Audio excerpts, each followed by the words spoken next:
사랑하는 주양가족 여러분, 하나님의 비전을 알고 아버지의 일을 나의 일로 여기며 하나님의 비전을 흘려보내는 삶으로 들 때에 풍성한 열매가 항상 있는 증인의 삶이 됨을 기억하시기를 바랍니다.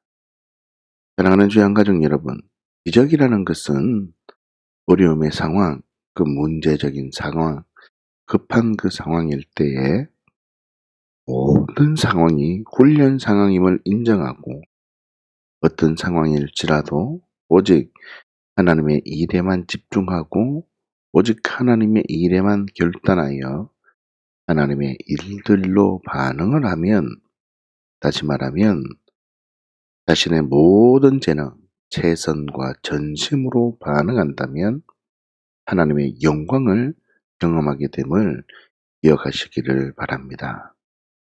오늘은 가나 혼인잔치를 통해서 믿음으로 반응한 사람이 누구인가, 그리고 무엇을 이야기하고 싶은가를 생각해 보기를 원합니다. 여러분, 가나 혼인잔치의 표적으로 믿음으로 반응한 사람은 누구입니까? 요한복음 2장 11절 말씀을 한번 보십시다.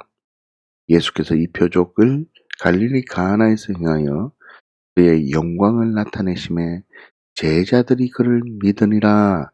아멘. 가나 혼인잔치를 통해서 예수님의 어머니 마리아가 믿은 것이 아니었다는 겁니다. 돌 항아리에 물을 채워서 가져다 준 하인들이 믿은 것 또한 아니었습니다. 하인들이 가져다 준 연회장이 포도주의 맛을 보고 믿은 것 또한 아니었다는 것입니다. 오직 제자들만이 믿음으로 반응했다는 것을 기억해야만 합니다. 그렇다면 여러분, 연회장은 어떤 반응을 보였습니까? 요한복음 2장 9절 말씀을 보십시다. 연회장은 물로 된 포도주를 맛보고도 어디서 나는지 알지 못하되 물도 온 하인들은 알더라. 연회장이 신랑을 불러. 아멘. 연회를 주최한 연회장은 최고의 포도주를 맛보았지만 어디서 나는지 알지 못하였다고 설명하고 있습니다. 자, 여기서 아주 오늘 핵심적인 말씀인데, 어디서 났는지 알지 못했다라는 것을 주목해야 됩니다. 누가요? 연회장. 연회장은 어떤 포도주를 얼마나 준비해 놓았는지 당연하게 모든 상황을 알고 있어야만 되는 사람입니다. 그럼에도 불구하고 연회장은 이 귀한 포도주가 어디서 나는지 알지 못하였다는 것입니다. 무슨 뜻입니까? 연회장은 기적 속에 있었지만 믿음으로 반응할 수 없었다는 거죠. 왜요? 어디서 나는지 알지 못하였기 때문입니다. 그렇다면 하인들은 어떻습니까? 하인들은 자신이 직접 항아리에 물을 담은 사람입니다. 항아리의 물을 연회장에게 옮긴 사람이 바로 하인들입니다. 물이 포도주로 바뀌는 기적 속에 있었던 사람이었습니다. 그럼에도 불구하고 하인들이 이 포도주가 어디서 났는지는 알고 있었지만 믿음으로의 반응을 하지 않았다는 거죠. 뭐 알긴 아는데 믿음의 반응은 하지 않았다는 뜻입니다. 여러분, 그러나 제자들은 어떻습니까? 요한복음 1장 36절에서 37절까지의 말씀을 보십시다. 예수께서 그니심을 보고 말하되 보라, 하나님의 어린 양이로다. 37절, 두 제자가 그의 말을 듣고 예수를 따르거늘. 40절 볼까요? 요한의 말을 듣고 예수를 따르는 두 사람 중에 하나는 시몬 베드로의 형제 안드레라. 아멘.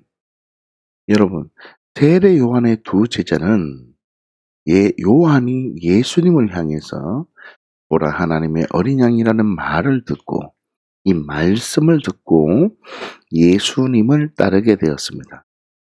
다시 말하면 제자들은요, 지금 말에 반응한 상태라는 뜻입니다.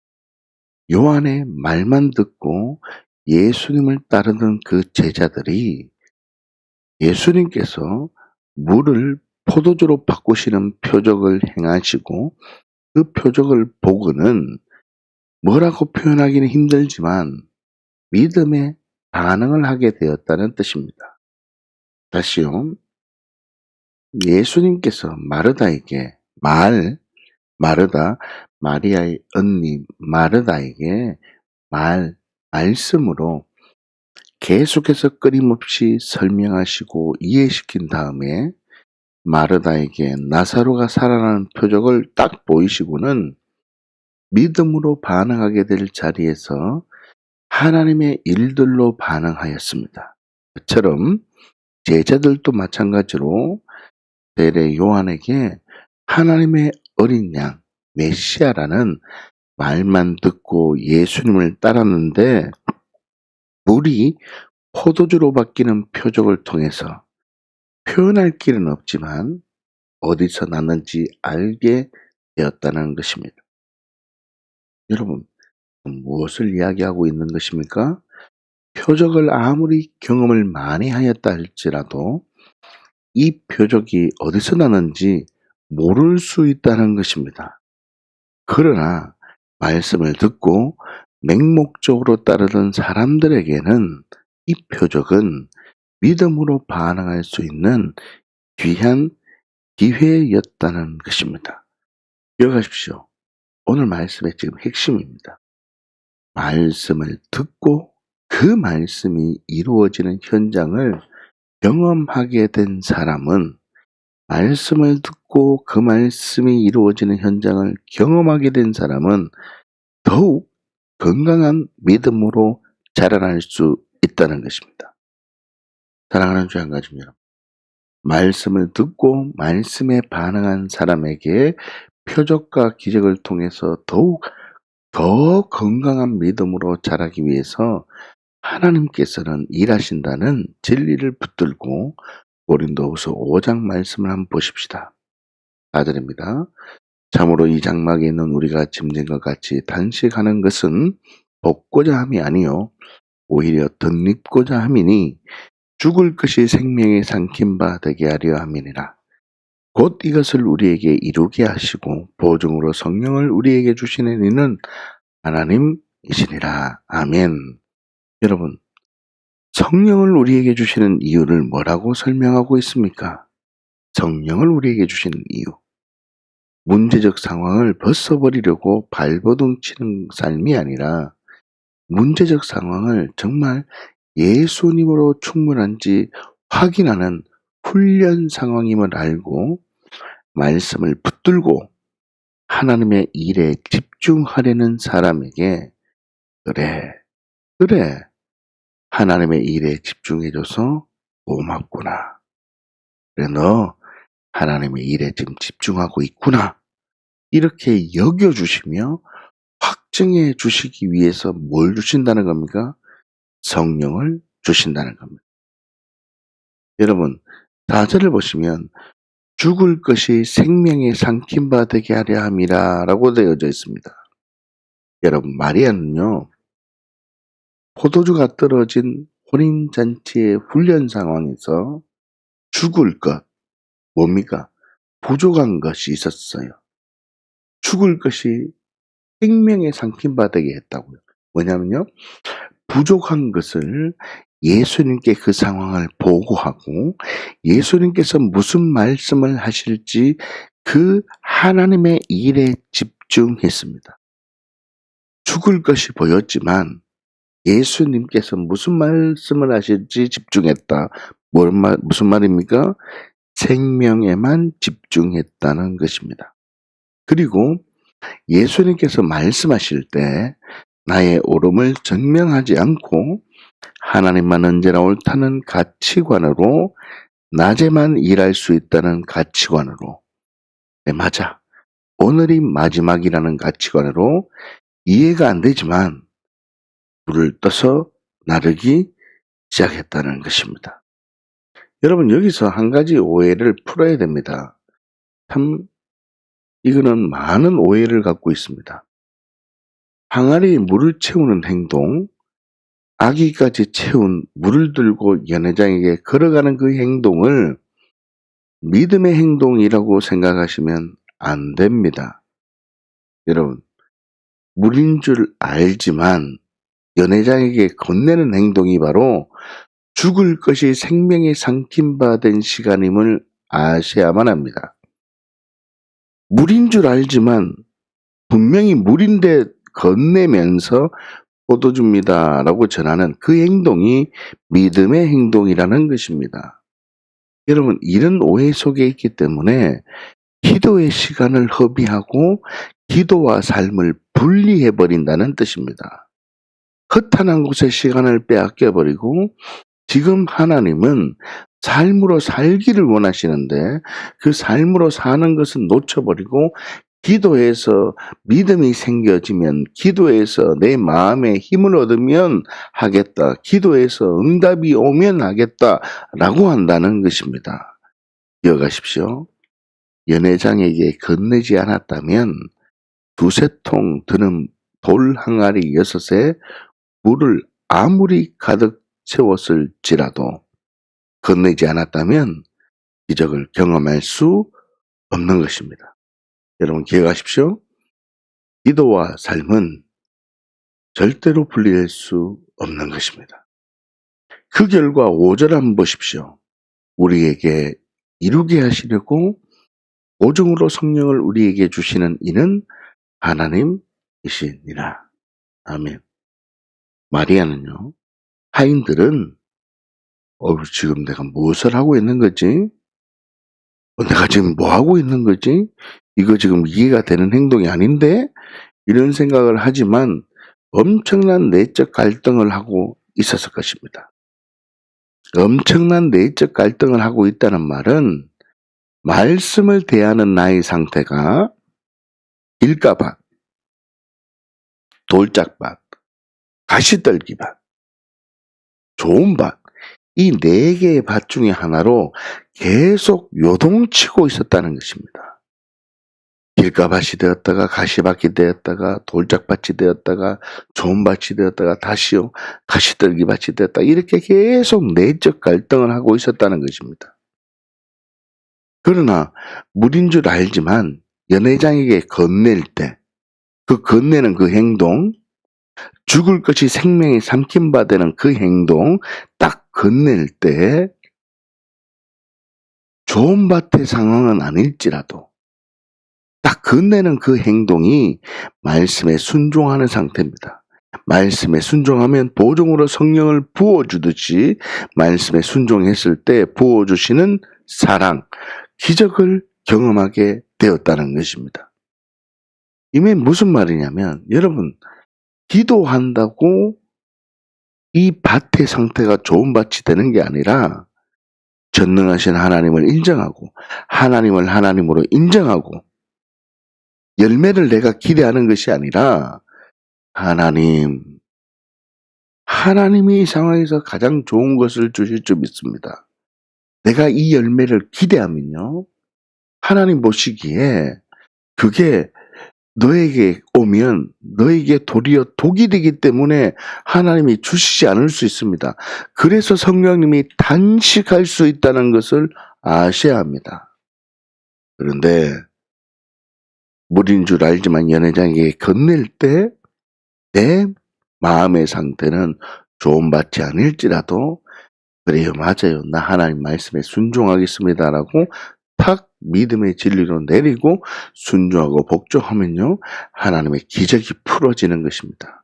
하나님의 능력이 나타난다고 오늘 이 말씀을 통해서 우리에게 말씀하고 있습니다. 여러분, 우리는 오해를 풀어야 됩니다. 기도 능력이 있습니다. 영적 세계 반드시 있습니다. 그러나 거기에 빠져 들어가지 마십시오. 거기에 너무 심취한 나머지 기도와 삶이 분리되어진다면 우리는 하나님의 말씀에 반응해야 될 그때, 지금이 낮인데 자꾸 밤이라고 얘기한다면 하나님의 기적을 경험하기 어렵다는 것입니다. 자, 그런데 여기서 중요한 것이 있습니다. 좋은 밭으로 말씀에 순종하는 그때, 그 시점을 내가 잘 모른다는 것입니다. 다시요. 그 상황을 어떻게 설명하기가 힘들다는 것입니다. 여러분 그 이유가 있습니다. 고린도서 5장 5절 말씀을 보십시다. 곧 이것을 우리에게 이루게 하시고 보증으로 성령을 우리에게 주시는 이는 하나님이시니라. 아멘. 우리에게 이루게 하시려고 보증으로 성령을 우리에게 주셨다고 선언합니다. 내가 주인이 아니라 성령으로 예수님이 주인이 되어서 움직였기 때문에 성령으로 난 자이기 때문에 말씀으로 반응한 그때 그 상황이 다시 말하면요. 성령으로 움직였기 때문에 무엇을 어떻게 반응했는지 설명할 길이 없다는 것입니다. 요한복음 19장 39절 말씀을 볼까요? 일찍이 예수께 밤에 찾아왔던 니고데모도 몰약과 침량 섞은 것을 100리터라쯤 가지고 온지라. 아멘. 예수님을 부인하고 예수님을 저주하던 사람들과 다르게 니고데모가요. 예수님의 십자가의 사건 앞에 함께하는 모습입니다. 함께하고 있다고요. 여러분 그렇다면 니고데모가 어떻게 이런 믿음의 반응을 할 수 있었겠습니까? 요한복음 3장 6절에서 8절까지의 말씀을 한번 보십시다. 육으로 난 것은 육이요 영으로 난 것은 영이니 내가 네게 거듭나야 하겠다 하는 말을 놀랍게 여기지 말라. 8절 바람이 임의로 불매 네가 그 소리는 들어도 어디서 와서 어디로 가는지 알지 못하나니 성령으로 난 사람도 다 그러하니라. 아멘. 여러분 중요한 말씀 나오죠? 어디서 와서 어디로 가는지 알지 못한다는 겁니다. 성령으로 난 사람도 다 그러한다는 겁니다. 성령으로 살아가는 사람도 내가 어떻게 움직이는지, 무엇으로 반응하는지 믿음의 결단은 있지만 내가 어떻게 결정했는지 알 길이 없다고요. 왜요? 내가 주인이 아니라 예수가 주인되고 성령으로 살아가기 때문에 나라는 존재는 없다는 것입니다. 그래서 긍정적인 관점으로 내가 어디서 와서 어디로 가는지 알지 못한다는 겁니다. 그런데 부정적으로요. 하인들이나 연회장 사람들은요. 어디서 왔는지 어디로 가는지 부정적으로 알지 못한다는 겁니다. 니고데모는 거듭난다는 말을 알지 못하는 사람이었습니다. 다시 말하면 하인들이나 연회장처럼 어디서 와서 어디로 가는지 알지 못했던 사람이었다는 겁니다. 그렇다면 예수님께서 니고데모는 십자가의 자리에 어떻게 함께 할 수 있었을까요? 예수님께서 어디서 났는지 알지 못하는 니고데모에게 복음을 전하기 시작했다는 겁니다. 5절을 볼까요? 예수께서 대답하시되 진실로 진실로 네게 이르노니 사람이 물과 성령으로 나지 아니하면 하나님의 나라에 들어갈 수 없느니라. 아멘. 여러분 물은 무엇을 의미합니까? 나의 신랑은 상황이고 나의 신랑은 환경이고 나의 신랑은 외적인 것이었습니다. 맞습니다. 나는 터진 웅덩이였습니다. 나는 물이 필요한 존재입니다. 나의 신랑을 예수님으로 인정합니다. 내가 주인된 죄 때문에 예수님께서 내가 되어 십자가에 죽었습니다. 이 믿음의 고백이 있는 사람입니다. 나는 말씀 그 자체이신 예수님으로만 충분합니다. 나는 어떤 상황이든지 하나님만 언제나 옳다는 믿음으로 말씀이 내 삶을 인도하는 삶으로 살아가겠습니다. 이런 결단이 있어야 한다는 뜻입니다. 성령은 무엇입니까? 믿음의 결단, 긍정적이고 적극적인 희망이 아니라 믿음의 진리를 붙든 사람에게 하나님은요 성령으로 보증해 주신다는 뜻입니다. 말씀에 순종하고 복종하는 이에게 하나님은 성령으로 보증해 주시고 하나님의 사랑을 나타내 보이신다는 뜻입니다. 여러분 무슨 뜻입니까? 말씀과 성령의 인도하심이 있다면 말로 표현할 수 없지만 믿음의 삶을 걸어갈 수 있다는 뜻입니다. 그래서요 요한복음 3장 10절부터 보시면 예수님께서 니고데모에게 말씀을 전하십니다. 그리고 우리는 니고데모가 믿음의 반응을 했다고 보는 것입니다. 그 이유는 십자가의 자리에서 믿음의 행동을 했기 때문입니다. 그러나 말씀 없이 기적이나 표적만 경험한 사람은 현상에만 집중하게 되고 믿음의 반응을 할 수 없는 상태입니다. 어디서 와서 어디로 가는지 알지 못하는 상태로 살게 되는 것입니다. 그러나 말씀에 먼저 반응이 있고 복음의 진리체계가 세워지고 수많은 갈등이 있을 수 있지만 믿음의 진리체계로 반응을 하면 어디서 와서 어디로 가는지 알지 못하지만 다 표현할 길은 없지만 분명한 것은 하나님의 일하심을 경험하게 되는 영의 진리 체계를 경험하여 알지 못하지만 알고 있는 삶, 본향을 향한 삶, 하늘의 가치로 이 땅을 살아가는 외국인과 나그네의 삶을 살아가게 되는 것입니다. 여러분, 가나 혼인잔치의 표적 무슨 뜻이겠습니까? 로마서 10장 17절 말씀을 보십시오. 그러므로 믿음은 들음에서 나며 들음은 그리스도의 말씀으로 말미암았느니라. 아멘. 하나님의 말씀을 들을 때 건강한 믿음으로 반응하게 된다는 것입니다. 건강한 믿음은 하나님의 말씀으로 인도함을 받는 삶인 것입니다. 믿음의 출발은 뭐라고 말씀하는 겁니까? 말씀이라는 겁니다. 십자가를 어떻게 반응하는 겁니까? 말씀으로 반응하는 겁니다. 그러면 부활도 어떻게 반응해야 됩니까? 현상이 아니라 말씀으로 반응해야 된다는 것입니다. 여러분, 이 진리가 있기를 예수님의 이름으로 축복합니다. 십자가는 말씀으로 반응했으며 부활은 말씀이 아니라 어떤 현상과 느낌으로 부활을 믿는다고 하면 신앙 자체가 잘못된 겁니다. 십자가도 말씀으로 되어졌기 때문에 하나님의 말씀이 그렇다기 때문에 믿음으로 반응하는 것이며 부활도 하나님의 말씀에 부활했다고 하니 믿기만 하면 하나님 사랑이 임하는 것입니다. 여러분, 말씀을 듣고 성령의 인도하심을 경험하지 못하던 제자들을 위해서 가나 혼인잔치는요, 예수님께서 제자들을 향해서 만들어 놓으신 훈련 장소입니다. 말씀을 듣고 말씀에 성령의 인도하심을 경험하지 못했습니다. 말씀은 알았습니다. 말씀의 믿음으로 반응했습니다. 그러나 영적 세계가 무엇인지, 말씀에 순종하는 자에게 하나님께서 부어주시는 하나님의 사랑이 무엇인지 알지 못하는 자에게 가나 혼인잔치를 만들어 놓고 예수님께서는요, 제자들에게 너 말씀에 순종했지. 그러면 이런 표적을 보여주며 내가 하나님이다.